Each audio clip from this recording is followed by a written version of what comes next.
guys, magluluto tayo ng sinabawang tuyo na may kangkong. Ayan, may kangkong tayo guys. May tuyo, 3 peraso. May sili, sibuyas, luya, kamatis, tanglad, and then malunggay. So guys, ayan, nandito nagpapainit na po ako ng kawali. So magi-start na po tayo. Let's start guys. So manood lang kayo hanggang sa dulo ha. Ayan, lagyan natin ng tubig. Mag-isa ba ako or hindi na? Tubig, diretso na tayo. Diretso na tayo tubig. Ayan. Ano na to? Nakulo na to. Pinakuluan ko na. Mas maganda yung pinakuluan mo na kasi mas madali tayong makapagluto, no? So, next natin is sibuyas, kamatis, luya,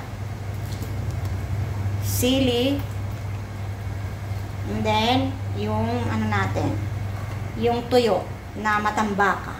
Yan siya guys. So antayin natin siyang kumulo ng kumulo. So ilagay natin yung tanglad para mas malasa siya. Lagyan natin ng paminta. And then, sili. Nagalaw na naman.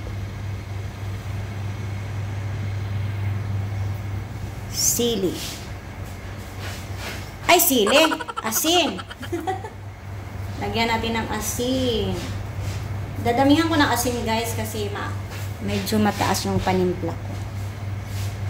So, ayan. Antayin lang natin kumulo.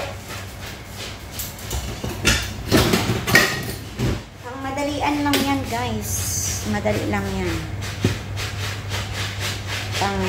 Tanghalian ko. Ayan.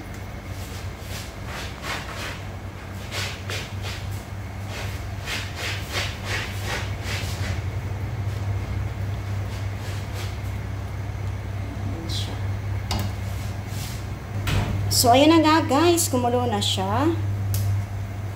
So, mabilis lang yan, guys. Pagkulo niyan, ano na, luto na agad. Diba? Ganyan lang magluto. Simple. Sabaw lang eh. Hindi ka na mag-isa. Diretsahan na. O, lagay natin yung kangkong. Pero ang daming sabaw. Ang dami kong sabaw nilagay.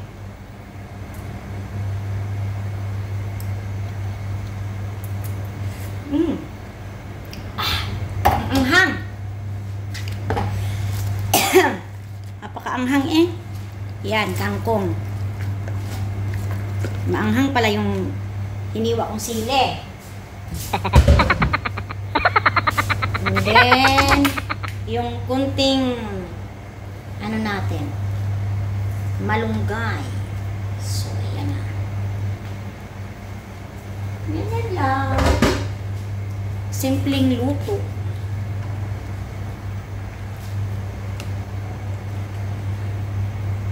Tatlong perasong tuyo. Parang Pinas lang tayo, guys. Diba?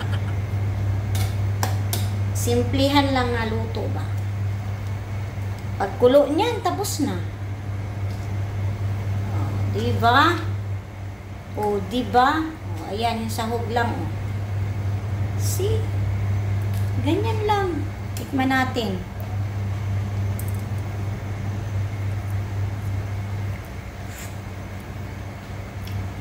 Parang napaalat ko yata. Pwede na yan. Mawawala din yung alat na yan pag naka-ano na ng kanin.